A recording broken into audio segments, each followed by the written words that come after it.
Hello, inspector Wagle speaking. No, suspended inspector Shivaji Rao Wagle speaking. Sir, DSP साहब ने आपको अर्जेंट बुलाया है, कल से ड्यूटी ज्वाइन करनी। फिर? इंस्पेक्टर वागले, तुम्हें शायद मालूम नहीं कि तमाम पुलिस ऑफिसर्स की फाइल्स देखने के बाद ब्रिगेडियर सूर्यदेव सिंह ने सिर्फ तुम्हें चुना है। सर, अब तुम दोनों को मिलकर काम करना है, लेकिन तुम पूरब हो तो वो पश्चिम है। इसलिए सीनियर ऑफिसर होने के बावजूद मेरी तुमसे रिक्वेस्ट है कि ब्रिगेडियर सूर्यदेव सिंह के साथ मिलकर जो भी खेल खेलना, शांति और ठंडे दिमाग से खेलना। सर।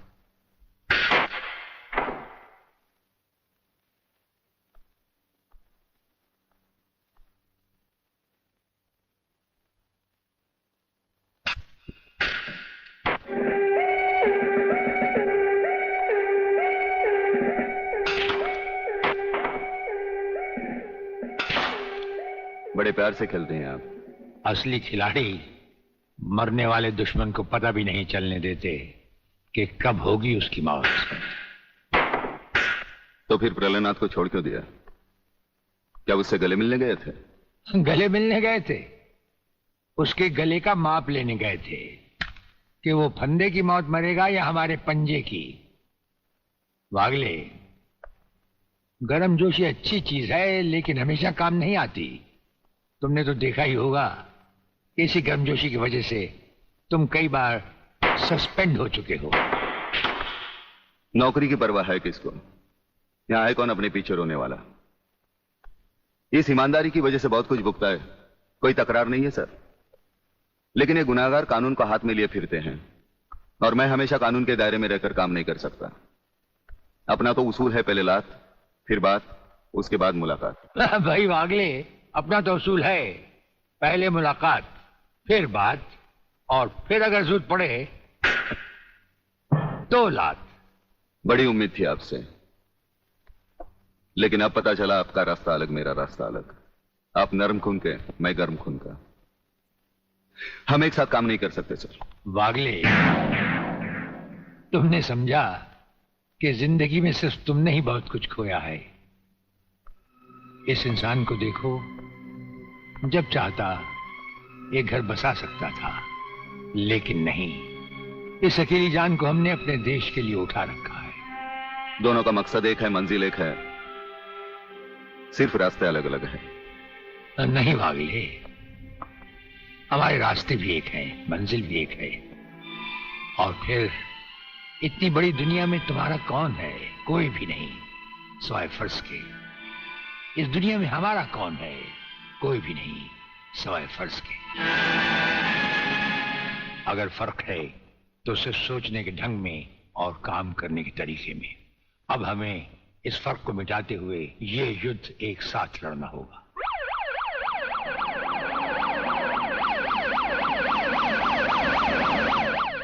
मुझे अपनी जान की तो परवाह नहीं है, लेकिन आप इस तरह खुलेआम गाड़ी में घूम रहे हैं, यह खतरा मैं उठा नहीं सकता। जिस गाड़ी में तुम बैठे हो, ये मामूली गाड़ी नहीं।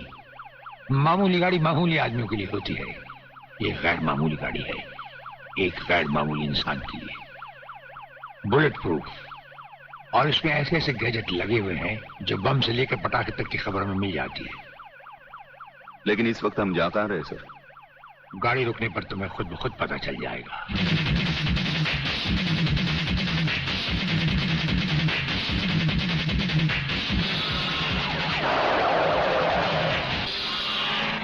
वागले, यहां हमारा घर है।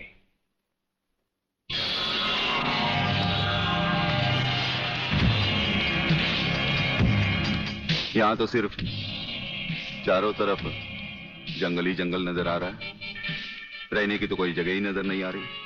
अभी नजर आ जाएगा बहादुर।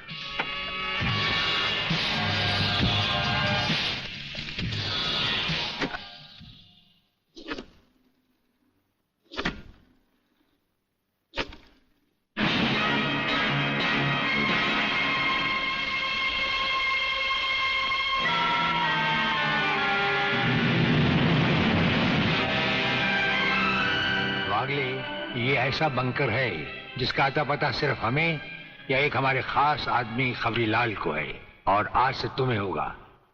ये इतना मजबूत है कि इस पर ना तो कोई हवाई हमले का असर हो सकता है और ना किसी बम या बारूद का। दुश्मन तो क्या, हमारी इजाजत के बगैर परिंदा भी पर नहीं मार सकता। वागले आओ, अब हम तुम्हें अपने बंकर से वाकिफ करवाएं। ये रहा हमारा ट्रांसमीटर सेक्शन। यहां से हम हिंदुस्तान के किसी भी मिनिस्टर से जब जी चाहे हॉटलाइन पर बात कर सकते हैं, लेकिन आसमान वाले ने चाहा तो इसकी जरूरत कभी नहीं पड़ेगी। हम अकेले ही तुम्हारे साथ वागले सब कुछ संभाल लेंगे। और वो देखो, वो एक कमरा जिसमें सब हथियार रखे हुए हैं, और उस कोने में रहा हमारा अस्पताल। यहां हर लाए दुश्मन का सीटी स्कैन करके उसकी अंदरूनी बीमारियों को बाहर निकाला जाता है। मुझे छोड़ दीजिए ब्रिगेडियर साहब, मैं सच कहता हूं, मैं प्रलयनाथ के बारे में कुछ नहीं जानता। मुझे छोड़ दीजिए ब्रिगेडियर साहब। और छोड़ तो तुम्हें जरूर देंगे, लेकिन तुम मोटे बहुत हो, थोड़ी चर्बी कम होने के बाद। यह अस्पताल मेरे हवाले कर दीजिए सर। चर्बी कम करने के बहुत से तरीके मुझे मालूम है। हाँ, गुड वागले।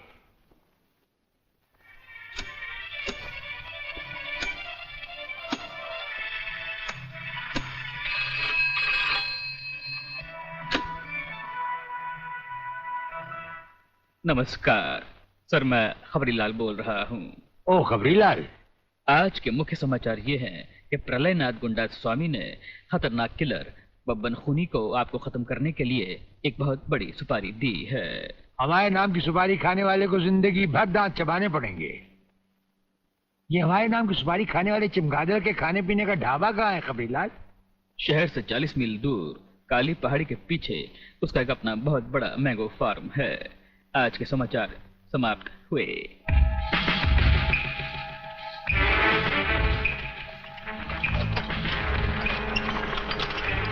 चौबे गंगवा, ये माल जो तू आसाम और यूपी भेज रहा है तगड़ा है ना? तगड़ा क्या सरकार, ये नंबर 1 फसल है, नंबर 1। अरे 25 मीटर दूरी पर जाती हुई गाड़ी को ये ऐसे उड़ाता है।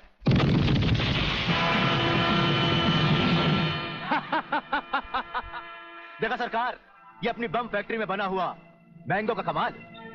यूपी और आसाम में आतंक फैलाने के लिए ये माल तो ठीक है, पर मुझे वो माल बता जो ब्रिगेडियर सूर्यदेव सिंह को उसकी गाड़ी के साथ जलाकर उसे राख कर दे। वो भी तैयार है सरकार। ये देखिए छोटा सा हापुस जो 50 मीटर की दूरी पर जमीन पर गिरते ही ऐसा फटता है कि मरने वाले की हड्डियों का सुरमा बन जाता है। ये देखिए।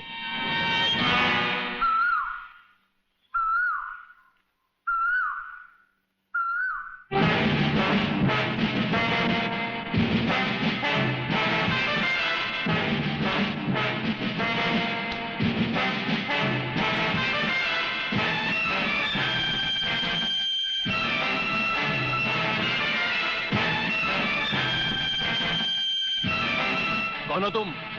लगता है बब्बन मियां ने कल रात अपनी आंखों में सुरमा नहीं लगाया, जरा कम दिखाई देता है। ब्रिगेडियर सूर्यदेव सिंह? हाँ, ब्रिगेडियर सूर्यदेव सिंह। बब्बन मियां, हमें तो उसी के हाथों से मरना है जिसने हमें इस दुनिया में पैदा किया। तुम सब अपने आप को हमारे हवाले कर दो, वरना तुम्हारा बनाया हुआ आमों का बागीचा तुम सबका अपने हाथों से बनाया हुआ कब्रिस्तान बन जाएगा। तो आओ आगे और पकड़ लो मुझे, मगर इतना याद रखना कि जहां तुम खड़े हो उस पेड़ से लेकर मैंने अपने चारों तरफ माइंस बिछा रखी हैं। अगर इसके अंदर तुमने पैर रखने की भी कोशिश की तो तुम्हारे चीथड़े उड़ जाएंगे। यकीन नहीं आता तो ये देखो।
जीवनलाल टंडेल, प्रलयनाथ को इतना बेवकूफ मत समझो।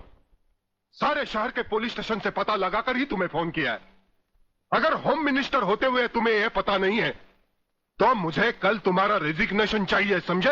अरे जानते हो, बब्बन और उसके साथियों ने जबान खोल दी तो सूर्यदेव सिंह हमारे लिए नर्क के दरवाजे खोल देगा। जल्दी से पता लगाओ और उन सबको छुड़वाओ। Yes, DCP Pathania speaking. अरे इंग्लिश को मारो गोली और हिंदी में समझो। मैं जीवनलाल बोल रहा हूं, जीवनलाल टंडेल। ओ सर, आप कहिए, क्या हुक्म है सर? मुझे सिर्फ 1 घंटे में यह बताओ कि सूर्यदेव सिंह ने जिन जिन को गिरफ्तार किया है वो सब कहां हैं, और मुझे 4 घंटे के अंदर अंदर उन सब की जमानत चाहिए, समझे? मगर सर, सूर्यदेव सिंह के बारे में जितनी जानकारी आपको है उतनी ही हमारे डिपार्टमेंट को, और हम उसे ज्यादा कुछ पूछ भी नहीं सकते क्योंकि यही हाई कमांड का ऑर्डर है। वो रहता कहां है? वो भी नहीं मालूम। ये भी नहीं मालूम तो फिर ये बताओ कि वो मिलता कहां है? मैं उससे आज ही मिलना चाहता हूं। सर, वो रोज सुबह सीबीआई ऑफिस में 12 और 1 के बीच में आते हैं सर। सर, ये लिस्ट उन लोगों की है जिन्हें आपसे मिलना है।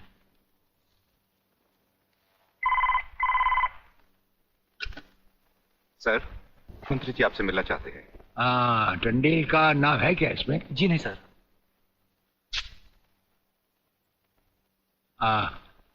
आज तो हम अपना 1-1 मिनट दूसरों को दे चुके हैं, दम लेने की भी फुर्सत नहीं होगी। ऐसा करो, मंत्री जी को कल दोपहर के बाद की कोई भी अपॉइंटमेंट दे दो। Okay sir. Sir, you can't meet him today. अरे अंग्रेजी को मारो गोली और हिंदी में समझो। इस राज्य के एक मंत्री से मिलने के लिए उसके पास वक्त नहीं है।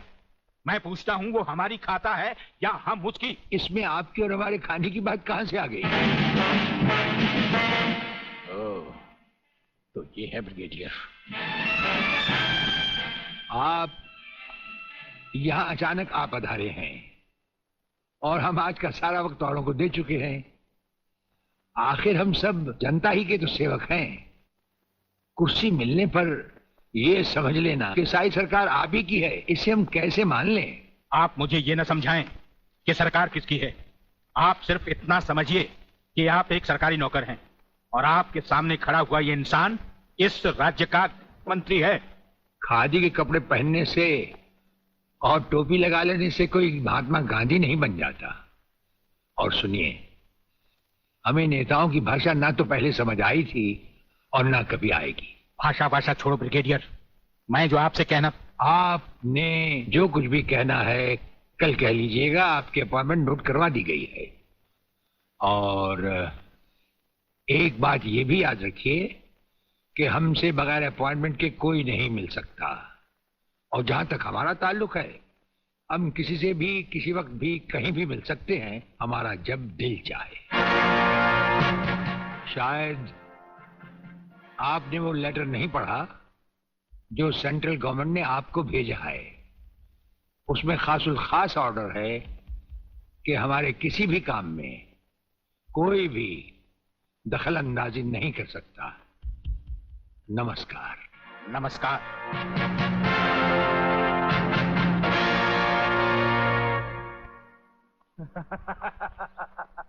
Really?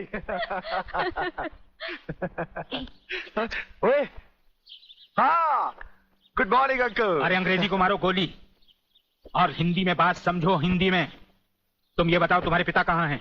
पिताजी, अंकल तो ऊपर बैठे हुए हैं, आप ही का इंतजार कर रहे हैं। राधा, तुम्हारे पिताजी बड़े उखड़े हुए लगते हैं। लगता है there is something wrong in the ministry.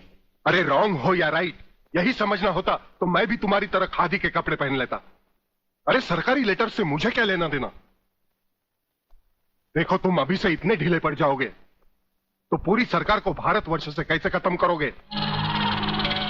वो सिर्फ एक मिलिट्री ऑफिसर है और हमें पूरी मिलिट्री फोर्स के साथ लड़ना है। भूल जाओ सारी बातें और फाड़ दो वो लेटर।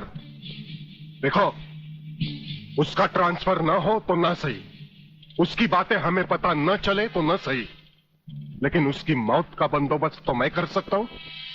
प्रलयनाथ, वो मर गया तो ये नेता भी कुर्सी समेत जल गया, समझो।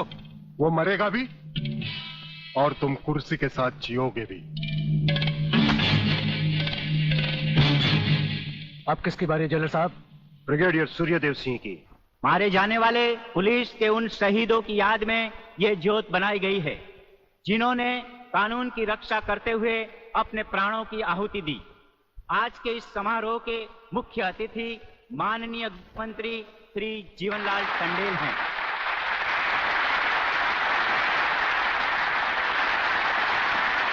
और इस ज्योत का उद्घाटन एक महान योद्धा, परमवीर चक्र विजेता ब्रिगेडियर सूर्यदेव सिंह के हाथों से होगा।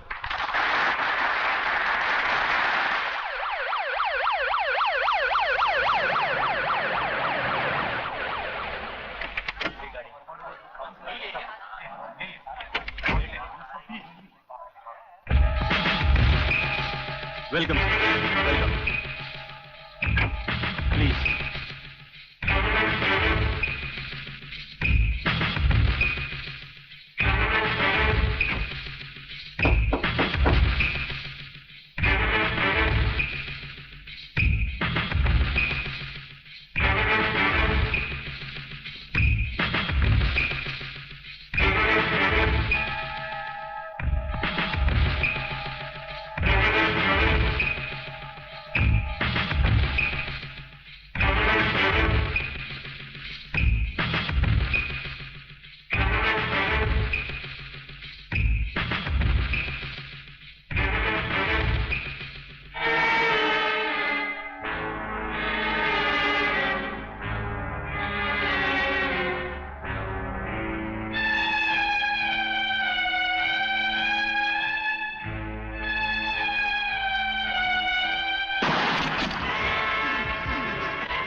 फायरिंग का ऑर्डर क्यों दिया सर? आपकी एक गलती से कितनी जाने गई, इसका जवाब कौन देगा ब्रिगेडियर साहब? मिस्टर तिवारी, इसका जवाब अब ब्रिगेडियर को ही देना होगा, और वो भी अदालत में।